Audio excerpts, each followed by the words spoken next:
Federação das Indústrias do Rio Grande do Norte promove hoje um debate sobre a proposta de reforma tributária em discussão no Congresso Nacional. Eu converso sobre esse assunto com o secretário de Tributação do Estado, André Horta.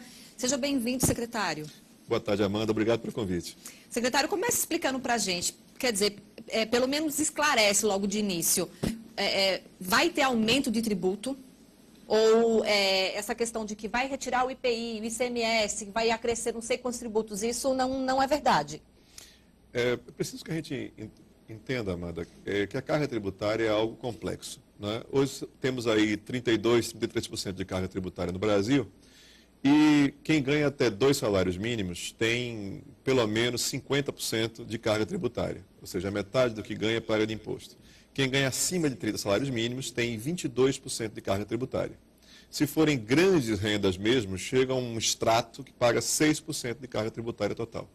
Então, a questão não é aumentar a carga nem reduzir a carga. A questão é que quem paga muito hoje precisa reduzir o que paga e quem paga pouco precisa ser mais solidário do que está sendo hoje. Então, o que a gente precisa é fazer um ajuste nos extratos, né, dessa carga tributária.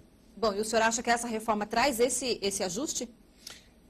O relator, o deputado Raul, eu já participei de alguns eventos com ele, né? E a progressividade, que é isso, quem ganha mais, pague mais, né? A progressividade é um dos princípios dessa reforma. A discussão, eu vou participar da discussão hoje lá também, né? Eu vou estar presente lá.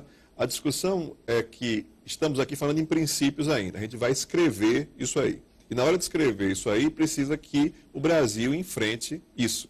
Por quê, Amanda? Porque quando você tira mais dinheiro de quem ganha pouco, essa pessoa que ganha pouco, se ela tivesse mais condições financeiras, ela estaria comprando mais na venda da esquina, né? Ela estaria fazendo a economia girar.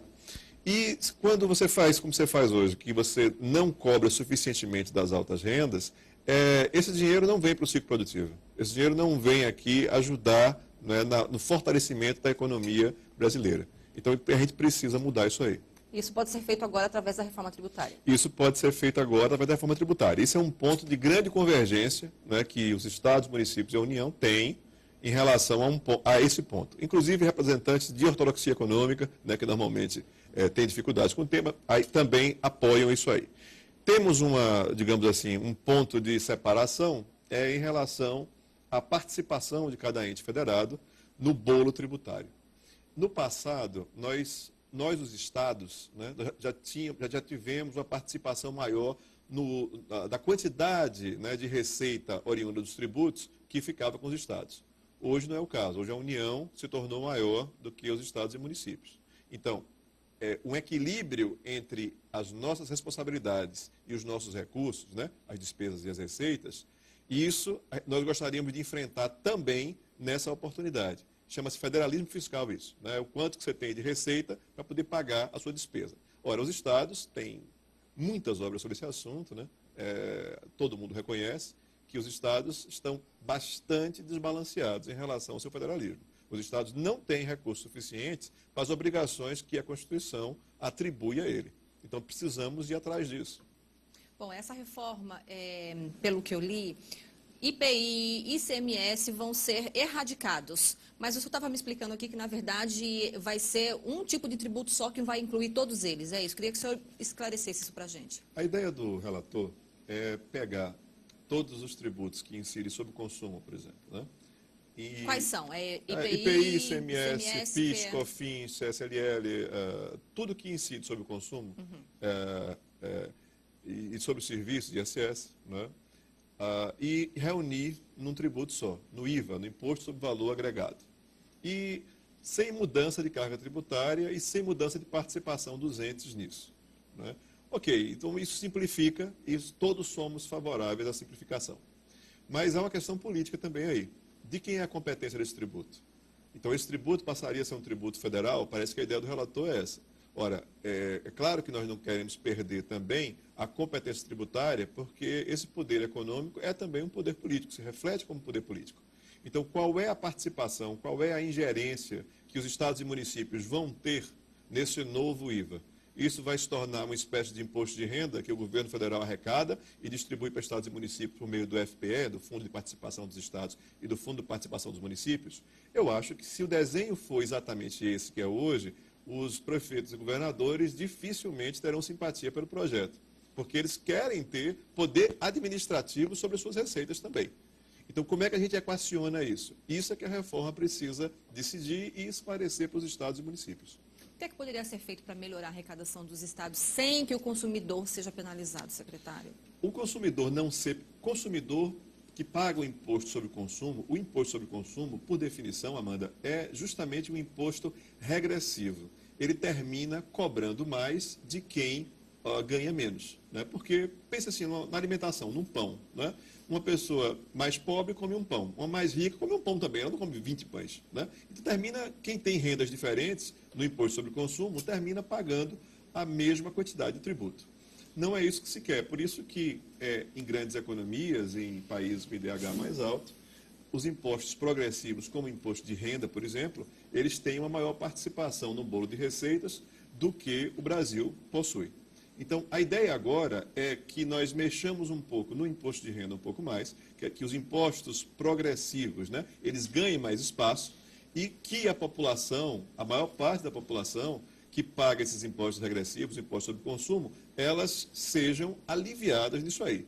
Até porque esse alívio dela vai favorecer muita atividade econômica. Né? Quem é empresário, por exemplo, né, vai ter muito mais renda disponível para comprar os seus produtos e os seus serviços. Ele vai ter muito mais a quem vender. Vai aparecer uma economia, um público novo, se você desonera na parte de consumo.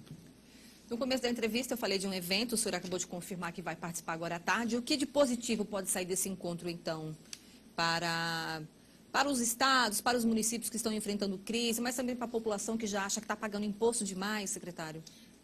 Particularmente, acho importante a parte educativa, né, que o Raul, que é ex-secretário de Fazenda lá do Paraná, né, ele está fazendo com os empresários. Às vezes você está discutindo em jornal que o mercado não gostou disso ou o mercado não gostou daquilo. O que é essa entidade, mercado, que a gente conversa aqui nos jornais, nas discussões econômicas? Geralmente, quando a gente fala mercado, a gente está falando de mercado financeiro. A gente não está falando do mercado real. A gente não está falando de indústria, comércio e serviços.